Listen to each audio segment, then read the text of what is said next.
ঘুমানোর জায়গায় নামাজ পড়লে নামাজ হবে কিনা, মেয়েরা লেডিস সাইকেল বা স্কুটি চালাতে পারবে কিনা, আমি প্রায় সময় হাফ হাতা জামা গায়ে দিয়ে নামাজ পড়ি, এতে আমার নামাজ হবে কিনা, কোনো মহিলা অন্তঃসত্ত্বা থাকা অবস্থায় তার কোনো আত্মীয় মারা গেলে তাকে দেখতে দেওয়া হয় না, এতে নাকি মৃত ব্যক্তির কষ্ট হয়, আসলে কি অন্তঃসত্ত্বা অবস্থায় মৃত ব্যক্তিকে দেখার পর নিষেধাজ্ঞা আছে? শনিবার আর বুধবার নাকি নখ কাটা যায় না, এটা কি সত্য কিনা? 4 রাকাত নামাজ ভুলে 3 রাকাত পড়ে সালাম ফিরিয়ে ফেললে করণীয় কি?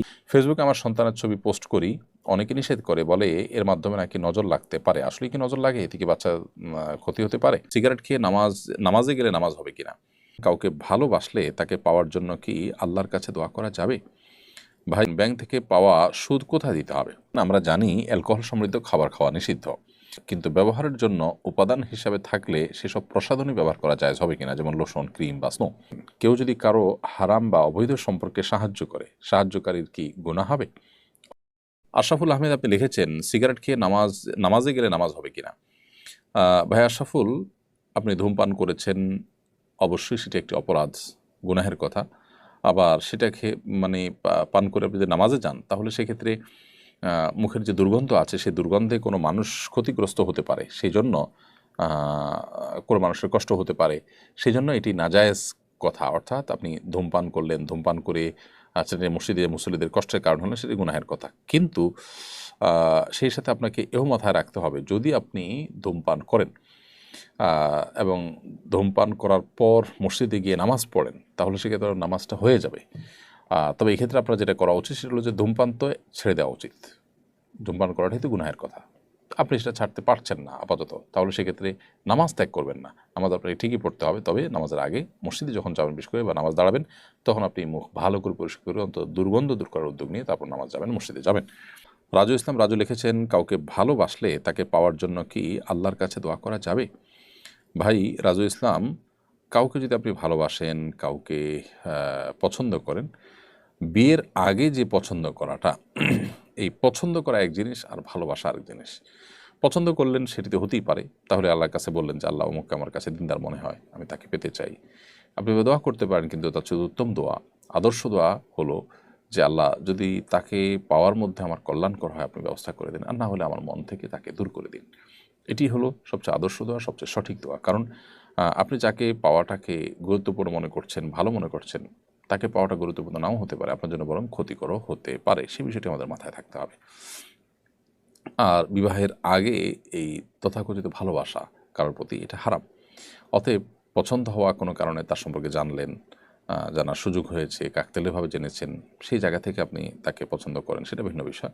কিন্তু তাকে রীতিমতো ভালোবাসেন, স্বামী স্ত্রীকে যেরকম ভালোবাসে সেরকম ভালোবাসেন, তাকে ফিল করেন, এবং আপনি এই পছন্দ হওয়াটাকে আরও ডিপ লেভেলে নিয়ে গেছেন, তো সেটা অবশ্যই গুনাহের কথা, সেটা কিন্তু জায়েজ নয়। এরপর তানজিলা ইসলাম আপনি লিখেছেন, আমরা জানি অ্যালকোহল সমৃদ্ধ খাবার খাওয়া নিষিদ্ধ, কিন্তু ব্যবহারের জন্য উপাদান হিসাবে থাকলে সেসব প্রসাধনী ব্যবহার করা জায়েজ হবে কিনা, যেমন লোশন, ক্রিম বা স্নো। বোন তানজিলা ইসলাম, আমরা যে সমস্ত প্রসাধনী ব্যবহার করি, এই প্রসাধনীগুলোতে অনেক প্রসাধনীতে হারাম উপাদান রয়েছে, যেগুলো ব্যবহার করা আমাদের জন্য জায়েজ নয়। ইহুদিদের যে সমস্ত প্রতিষ্ঠানগুলো আছে, এই প্রতিষ্ঠানগুলোর ভিতরে সবচেয়ে বেশি প্রতিষ্ঠান হলো আপনার এই প্রসাধনী রিলেটেড, তাদের মালিকানাধীন প্রতিষ্ঠানগুলো আপনি যদি গুগলে সার্চ করেন দেখবেন যে প্রসাধনীর ব্যাপারে তাদের আগ্রহ অনেক বেশি এবং ইনভেস্টমেন্ট অনেক বেশি। এখানে হারাম উপাদান খুব সূক্ষ্মভাবে মেশানো হয়, শুকরের অনেক কিছু থাকে যেগুলো আসলে আমরা অনেকে জানিও না। আর দ্বিতীয়ত হলো, মনে করি যে এখানে আর হালাল হারামের কী আছে। আরেকটা বিষয় হলো যে এগুলোর সাথে আমাদের আসলে মনস্তত্ত্বের একটা গভীর সম্পর্ক আছে এই প্রসাধনীর। তো এখানে আসলে এমন কিছু উপাদান থাকে যেগুলো আমাদের মনস্তত্ত্বকে নিয়ন্ত্রণ করা হয় বা ধর্মহীনতার দিকে ধাবিত করা হয়। বিষয়টা জাস্ট কোনো ধারণাপ্রসূত বিষয় না, এটার উপরে বহু গবেষণা রয়েছে, বহু আপনার বই পুস্তক রয়েছে, বহু আর্টিকেল আপনি অনলাইনেও পাবেন, অথেন্টিক এবং সংশ্লিষ্ট বিষয় যারা বিশেষজ্ঞ তাদের। তো যাই হোক, এই কারণে আমাদের এই প্রসাধনীগুলোকে ব্যবহার করতে সতর্ক থাকতে হবে। অ্যালকোহল বিষয়ে আপনি যেটা জানতে চেয়েছেন সুনির্দিষ্ট করে, সেটার উত্তর আমরা বলতে চাই, অ্যালকোহল কিছু আছে জাস্ট কেমিক্যাল টাইপ, এটা আসলে খাবারের জন্য নয়। সেটা যদি থাকে তাহলে সেটা ব্যবহার করাকে আরব উলামায়ে কেরাম জায়েজ বলেছেন, সৌদি আরবের উলামায়ে কেরাম জায়েজ বলেছেন। শেখ মোহাম্মদ সালেহ আল মুনাজ্জিদ হাফিজাহুল্লাহ ইসলাম কিউএতে এবং অন্যান্য উলামায়ে কেরাম তারা এটিকে জায়েজ বলেছেন বিকজ এটি আসলে পান করার যে অ্যালকোহল মাদক সেটি তার আওতায় নয়, এটি জাস্ট একটা কেমিক্যাল এবং এটি পান উপযোগীই না। অতএব এটি থাকলে সেটি নাজায়েজ হবে না। তবে নাজায়েজ হওয়ার অন্য কোনো কারণ আছে কিনা প্রসাধনীতে সেটি আমাদের দেখতে হবে। জাহানারা ইমাম আপনি লিখেছেন, কেউ যদি কারো হারাম বা অবৈধ সম্পর্কে সাহায্য করে, সাহায্যকারীর কি গুনাহ হবে? অবশ্যই গুনাহ হবে। আমরা অনেকেই অন্যায় বা অপরাধে নিজে জড়াই না, কিন্তু অন্যকেও অন্যায় বা অপরাধে জড়ালে তার সহযোগী বা সহকারীর ভূমিকায় অবতীর্ণ হই।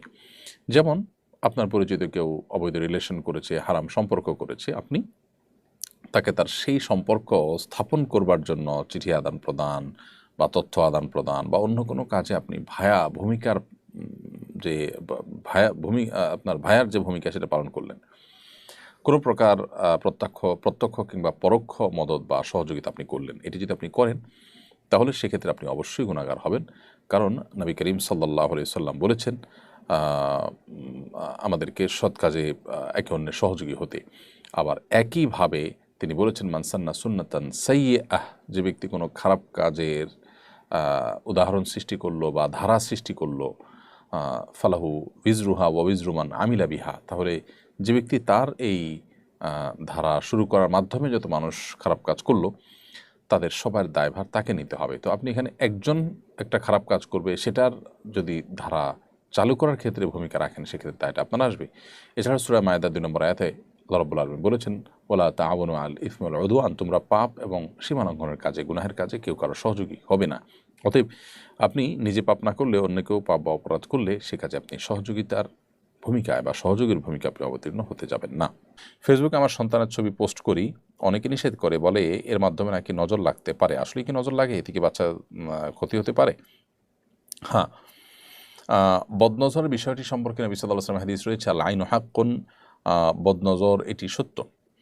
ফলে আপনি সন্তান, সুন্দর কোনো সন্তান, ফুটফুটে সন্তান, শিশু, বাচ্চা বা আপনার আকর্ষণীয় কোনো কিছুর যদি মানুষের সাথে শেয়ার করেন, বিশেষ করে বাচ্চাদের ক্ষেত্রে অনেক বেশি হয় বদনজর।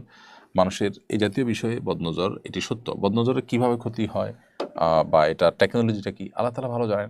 যে একটা মানুষ রাক্ষসী নজরে যদি দেখে, যদি সে দেখে আপনার হিংসাত্মক নজর দেয়, তাহলে সেক্ষেত্রে এটাকে নজরে হাসেদ বলে, বদনজর বলে। এর ফলশ্রুতিতে ওই বাচ্চা অসুস্থ হতে পারে, ওই বাচ্চার রোগ লেগে থাকতে পারে। আপনি ক্ষেতের ফসল দেখে কেউ যদি রাক্ষসী নজরে দেখে তাহলে বদনজর লাগতে পারে। এগুলো স্বাভাবিক একেবারে। এখন আপনি বলবেন যে প্রদর্শন এই পৃথিবীতে অনেক কিছুই প্রদর্শন হতে থাকে, সবাই প্রদর্শন করে, কই তারা তো অনেক ভালো আছে। দেখুন, ভালো নেই, অনেকে অনেক দিক থেকে ক্ষতিগ্রস্ত। সেই ক্ষতির কারণ হয়তো এই বদনজর, কিন্তু তিনি হয়তো টেরও পাচ্ছেন না। তো কিভাবে এই বিষয়টা কাজ করে যে একজন রাক্ষসীর দৃষ্টিতে তাকালো আর একজনের ক্ষতি হয়ে গেল, কিভাবে হতে পারে? এই বিষয়ে আল্লাহ রাব্বুল আলামিনের টেকনোলজি আমাদের বুঝে আসাটা আবশ্যক নয়। হতে পারে আমরা এটা বুঝি না। অনেক টেকনোলজি কিন্তু আমাদের বোধগম্য নয়, কিন্তু সেটাকে আমরা অস্বীকার করি না। ঠিক এটাও সেরকম। কোনো কোনো হাদিস থেকে বোঝা যায় যে মানুষকে বদনজর সেটি কবর পর্যন্ত পৌঁছে দিতে পারে। আর একটি ওঁট, আকর্ষণীয় একটি প্রাণী, সেটি যদি কারো বদনজরের কবলে পড়ে তাহলে সেটিকে মৃত্যু পর্যন্ত নিয়ে যেতে পারে। অর্থাৎ সেটা এমন পর্যায়ে অসুস্থ রুগ্ন হয়ে যেতে পারে যে বাধ্য হয়ে মানুষ জবাই করে সেটাকে খেয়ে ফেলেছে, এরকম পর্যায়ে যেতে হতে পারে ওটের যেভাবে জবাইয়ের পদ্ধতি, অর্থাৎ নহত্যার মাধ্যমে। তো যাই হোক, বদনজরের বিষয়টি সত্য, এটি আমাদের অস্বীকার করবার কোনো সুযোগ নেই এবং বিশুদ্ধ হাদিস দ্বারা এটি প্রমাণিত। এরপরের প্রশ্ন হলো, যাকে কষ্ট দিয়েছি তিনি মারা গেছেন, এমত অবস্থায় পরকালীন শাস্তি থেকে বাঁচতে করণীয় কি? যাকে আপনি কষ্ট দিয়েছেন তিনি যদি মারা যেয়ে থাকেন তাহলে সেক্ষেত্রে পরকালীন শাস্তি থেকে বাঁচার জন্য আপনি তার জন্য আল্লাহর কাছে দোয়া করবেন, বেশি বেশি করে তার গুনাহের মাগফিরাত কামনা করবেন, মাফ চাইবেন তার পক্ষ হয়ে এবং তার পক্ষ থেকে সাদাকা করবেন এবং এমনভাবে নেক আমল করবেন যাতে আল্লাহ তাআলা পরিপূর্ণ আপনার উপর সন্তুষ্ট হয়ে যায়। তাহলে আল্লাহ তাআলা আপনার পক্ষ থেকে ওই ব্যক্তিকে কিয়ামতের সন্তুষ্ট করবেন। এরকম বিভিন্ন বর্ণনা পাওয়া যায় যে কিছু মানুষের অধিকার আল্লাহ তাআলা কিয়ামতের ময়দানে ওই যে ব্যক্তির কাছে রয়ে গেছে সেই ব্যক্তিকে ডেকে তাকে আল্লাহ তাআলা মাফ করে এর অধিকার আদায় করে নেবেন। তো এই বিষয়টি নির্ভর করে যে আপনি আল্লাহকে কতটা সন্তুষ্ট করতে পেরেছেন, কতটা নিজেকে সংশোধনের পথে আনতে পেরেছেন। এমডি আরিয়ান আরিফ আপনি লিখেছেন, আমি প্রায় সময় হাফ হাতা জামা গায়ে দিয়ে নামাজ পড়ি, এতে আমার নামাজ হবে কিনা? হাফ হাতা জামা গায়ে দিয়ে নামাজ পড়লে নামাজ তো হয়ে যাবে, কিন্তু সাধারণত কোনো সম্ভ্রান্ত মজলিসে, মিটিংয়ে বা ভালো কোনো জায়গায় আমরা এটা পড়ে যাই না। এই জন্য এরকম পোশাক না পরে সুন্দর সম্মানজনক মজলিসে আমরা বা সম্ভ্রান্ত মজলিসে, প্রোগ্রামে, অনুষ্ঠানে বাইরে গেলে আমরা যে পোশাক পরি সেই পোশাক পরে নামাজ পড়া দরকার। কারণ আল্লাহ তাআলা বলেছেন, খুযু যিনাতাকুম ইনদা কুল্লি মসজিদ, তোমরা প্রত্যেক নামাজের সময় সুন্দর পোশাক পরিধান করো। বিধায় সুন্দর এবং সম্ভ্রান্ত পোশাক আমাদের পরে সালাত আদায় করা উচিত। অনেকে লুঙ্গি গেঞ্জি পরে নামাজ শুরু করে দেন, যেটা পরে তিনি কোথাও যাবেন না, সেটা আল্লাহর দরবারে তিনি দাঁড়িয়ে যান। এটা আল্লাহর দরবারে দাঁড়ানোর যে শান মান সেটার পরিপন্থী। তবে এই অবস্থায় নামাজ পড়লে যাতে সতর যদি ঢাকা থাকে, এগুলো পাক থাকে যদি, তাহলে নামাজ হয়ে যাওয়া এক জিনিস, আর ভালোভাবে যথাযথ হওয়া আরেক জিনিস। জান্নাতুল ফেরদাউস লিখেছেন, কোনো মহিলা অন্তঃসত্ত্বা থাকা অবস্থায় তার কোনো আত্মীয় মারা গেলে তাকে দেখতে দেওয়া হয় না, এতে নাকি মৃত ব্যক্তির কষ্ট হয়। আসলে কি অন্তঃসত্ত্বা অবস্থায় মৃত ব্যক্তিকে দেখার পর নিষেধাজ্ঞা আছে? সম্পূর্ণ ভিত্তিহীন এবং কুসংস্কারাচ্ছন্ন কথা। অন্তঃসত্ত্বা থাকা অবস্থায় অনেকগুলো কুসংস্কারের কথা আমরা জানি। এটা কাটা যায় না, সেটা কাটা যায় না, তারপরে চন্দ্রগ্রহণ হলে বাহির হওয়া যায় না, তারপর এই যে আরেকটা নতুন করে শুনলাম যে কোনো আত্মীয় মারা গেলে তাকে দেখা যায় না। একেবারেই ভিত্তিহীন কথা। আপনি যাদেরকে জীবদ্দশা দেখতে পারতেন, মৃত্যুর পর তাদেরকে দেখতে পারবেন। ধরুন আপনার শ্বশুর মারা গেছে, তো আপনি তাকে দেখতে পারবেন। যার সাথে আপনার দেখা দেওয়া যায় তাকে আপনি দেখতে পারবেন। অন্তঃসত্ত্বা হওয়া বা না হওয়ার কোনো সম্পর্ক এর সাথে বা এর কারণে কোনো পার্থক্য বিধানের ক্ষেত্রে হবে না। আমাতুল্লাহ আফরোজ আপনি লিখেছেন, শনিবার আর বুধবার নাকি নখ কাটা যায় না, এটা কি সত্য? নখ কাটার নির্দিষ্ট কোনো দিনক্ষণ নাই যে এই সময় নখ কাটতে হবে বা এই সময় নখ কাটা যাবে না। সারা সপ্তাহের যে কোনো সময়, যে কোনো দিন, রাতে দিনে আপনি নখ কাটতে পারবেন। শুক্রবার নখ কাটাকে কেউ কেউ মুস্তাহাব বলেছেন, কোনো কোনো সালাফের আমল রয়েছে। এর বাইরে আসলে এটাকে সুন্নাহ বা ওই দিনই কাটতে হবে এমন কোনো বাধ্যবাধকতা নেই, আর নিষেধাজ্ঞা তো কোনো দিনের জন্যই নাই। বিধায় শনিবার বুধবারে নখ কাটা যাবে না মর্মে কথা যদি কেউ বলে থাকেন, সেটি নিছকই কুসংস্কার এবং দলিলবিহীন একটি কথা। মুখলেসুর রহমান আপনি লিখেছেন, 4 রাকাত নামাজ ভুলে 3 রাকাত পড়ে সালাম ফিরিয়ে ফেললে করণীয় কি? 4 রাকাত নামাজ যদি 3 রাকাত পড়ে সালাম ফিরিয়ে ফেলেন এবং সালাম ফেরানোর সাথে সাথে মনে পড়ে, তাহলে ওই অবস্থা আপনি দাঁড়িয়ে যাবেন, আরও 1 রাকাত যুক্ত করে তারপর শেষে সেজদায়ে সাহু দিবেন। ইনশাআল্লাহ তাতে আপনার সালাত আদায় হয়ে যাবে।